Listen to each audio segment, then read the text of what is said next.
Assalamualaikum warahmatullahi wabarakatuh. Halo Sobat Agritalk, selamat datang di podcast Agritalk, tempat ngobrol tentang pertanian modern. Nah, sekarang penjualan hasil pertanian tidak perlu menunggu pasar tradisional. Sekarang bisa lewat e-commerce dan marketplace. Petani bisa langsung terhubung dengan konsumen di mana saja dan kapan saja, mulai dari sayur, buah, dan pengolahan lainnya. Semua bisa dipasarkan dengan mudah, cepat, dan menguntungkan. Nah, di episode kali ini kita akan kupas bagaimana marketplace bisa jadi peluang besar untuk pertanian dan tantangan penjualan produk pertanian melalui marketplace. Nah, supaya obrolan ini makin seru, saya sudah ditemani oleh dua orang narasumber, yaitu Kang Andika dan Celilis. Oke, langsung saja ke pertanyaannya ya, Kak Ece.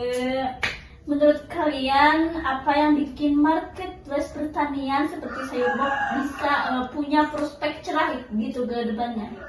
Baik, menurut saya sih Sayurbox bisa jadi prospek cerah karena dimana itu penjualannya yang mengedepankan ekonomi, sosial, dan juga lingkungan. Dan juga di mana gaya hidup manusia itu sekarang berbeda, yang lebih suka belanja online gitu. Apalagi kan masa pandemi ya. Iya, betul banget. Yang cuma diem di rumah, dengan adanya aplikasi Sayurbox bisa beli bahan makanan gitu. Ya, kalau dari sisi produk ada keunggulan tidak itu? Ada. Ya, keunggulannya ada di konsep farmable ya. Iya. Yaitu Sayurbox itu bisa ngasih kejaminan langsung segar gitu, produk segar langsung dari petani. Hal itu juga bikin konsumen menjadi ngerasa lebih sehat juga, ya lebih sehat, terus bisa lebih higienis juga sih produknya. Iya. Terus hal itu juga pasti bisa ngasih kepercayaan langsung ke konsumen bahwa produk itu ya segar dan higienis, ya bisa bikin sehat konsumen juga. Apalagi sekarang katalog Sayurbox makin luas ya. Ya. Jadi orang bisa belanja sekali klik gitu ya untuk kebutuhan dapurnya gitu. Iya, betul. Nah, betul, itu juga jadi peluang para petani dan juga UMKM yang dimana itu tuh petani tidak banyak perantara gitu ya. Iya. Jadi pendapatannya itu untungnya besar. Setuju. Dan jangan lupa ya, strategi itu ya pemasaran digital Sayurbox juga cukup kuat ya. Promo dan diskon musiman itu ya. Sampai program loyalitas seperti Sayurbox bikin konsumen betah gitu ya. Betul. Tapi di balik peluang besar itu pasti ada tantangannya dong ya. Pasti ada itu, Cek. Menurut kalian apa tantangan terbesar itu di platform Sayurbox itu? Ya, tantangannya lebih ke dari produknya ya, yang gampang rusak, tidak bisa disimpan lama, terus juga yang harganya fluktuatif, apalagi kalau musiman itu harganya turun gitu. Gitu. Benar ya. Konsumen kan punya ekspektasi tinggi loh gitu ya. Betul. Banyak orang masih lebih suka pilih sayur langsung di pasar ya. Jadi Sayurbox harus meyakinkan konsumen dong ya bahwa kualitasnya tetap terjaga gitu. Ya.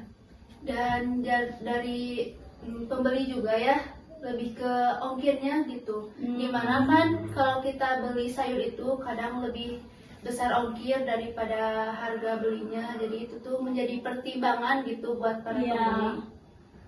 Oh iya, dan ditambah lagi margin produk pertanian itu tipis ya. Yes. Harganya sering fluktuatif gitu. Persaingan sama pasar tradisional juga sangat ketat ya sekarang. Sangat ketat banget. Nah, kalau kita lihat dari artikel UMKM Indonesia nih, Sayurbox punya 8 strategi gitu ya. Mulai dari konsep farm to table gitu, produk segar, digitalisasi, loyalitas sebagai edukasi konsumen lewat resep, semua metode pembayaran fleksibel. Menurut kalian itu gimana sih? Ya, itu tuh sebuah strategi yang cocok banget karena itu tuh menjadi kunci buat kepercayaan dari konsumen bahwa kita itu benar-benar yang higienis gitu dari petaninya langsung. Nah, sekarang aku mau nanya ke Kang Andika nih. Ya boleh Siti, gimana?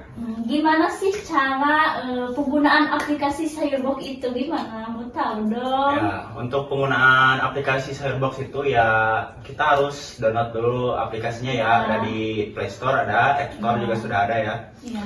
Kalau sudah download, kita tuh harus masukkan akun atau nomor telepon agar kita mudah untuk bertransaksi di aplikasinya ya. Iya, pasti. Karena kita harus punya akun dulu agar data-data kita ya terdata oleh aplikasi. Nah, kalau untuk cara pemesanannya nih, kalau buat konsumen, kalau ingin memesan ya tinggal pilih-pilih gitu. Sudah tersedia pilihan sayur-sayuran, buah-buahan juga sudah tersedia di aplikasi Sayurbox. Jadi ya jika ingin memesan bisa langsung tinggal klik ya, gampang. satu klik gitu ya. ya. Satu Nah, klik. untuk cara pembayarannya itu gimana? Atau debit bisa gimana gitu? Ya, kalau untuk aplikasi Sayurbox saat ini ya sudah tersedia pembayaran cash dan cashless ya. Jadi Iya. jangan khawatir nih kalau nggak Iya. punya cash kalian bisa bayar lewat cashless gitu. Iya Kalau kan sekarang zaman yang canggih gitu, uang canggih gitu ya ya. apa-apa sekarang cashless kan itu. Iya, pasti iya. Ya jadi kalau saat memesan itu kalau mau lewat cashless ya tinggal masukkan bank atau debit atau e-wallet kalian ya. Jadi Iya. langsung bisa bayar lewat aplikasi ya. Kalau tidak punya cash. Kalau untuk cara pengirimannya gimana? Nah, kalau untuk cara pengiriman ini aplikasi Sayurbox itu jika kalian memesan Iya.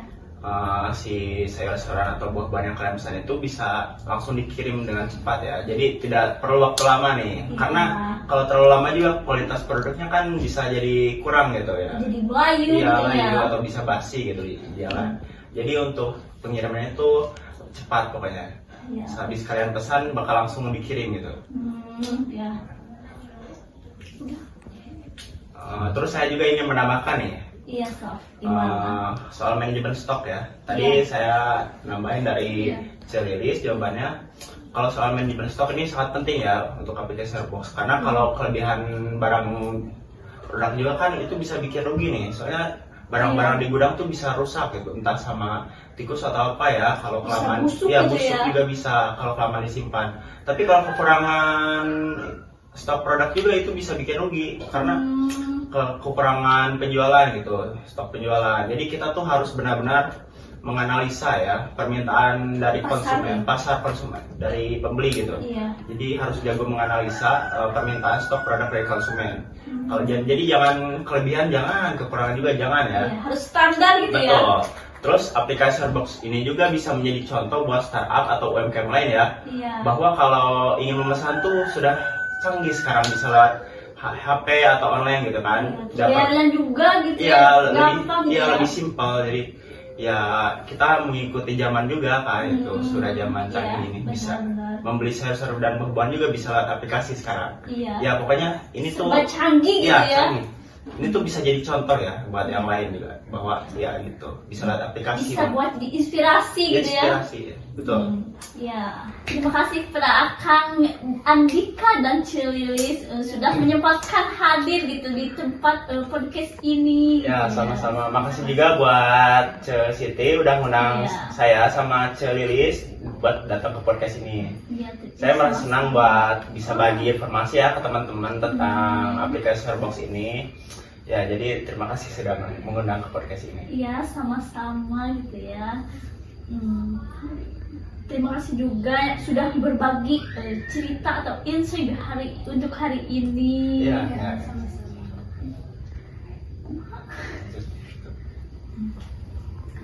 Oke, Sobat Agritalk, dapat kita simpulkan dari pembahasan tadi gitu ya, bahwa marketplace pertanian seperti Sayurbox membuka peluang besar untuk usaha pertanian, memperluas akses pasar dan memenuhi kebutuhan konsumen.